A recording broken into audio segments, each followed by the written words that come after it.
And we're back, covering and summarising Mel Robbins' The 5 Second Rule. We're now on to the fourth key principle from the book.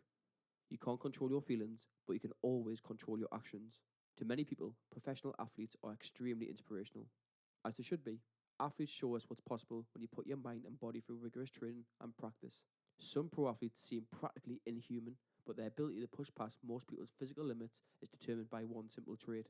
Despite feeling too exhausted to continue, an athlete has the ability to separate from this feeling and continue to run or swim. Athletes know that feelings are only suggestions, and sometimes it's best to ignore those suggestions, especially when you're trying to reach a goal. This is a good lesson to take to heart, since most of us base our decisions on feelings rather than goal-oriented logic. According to neuroscientist Antonio Damasio, our emotions are the deciding factor for 95% of our decisions. So rather than thinking and acting, we generally feel and act. Part of Damasio's research involved brain-damaged people who were unable to experience emotions. Even though they could list the pros and cons of any given choice, they were unable to make decisions.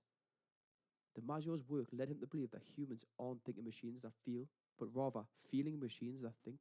Armed with this understanding of how much dominion your emotions have over your choices, you can put the 5 second rule to work. Instead of letting fears and worries stop you from fulfilling your dreams, catch yourself and take 5 seconds to make the decision that brings you closer to your goal.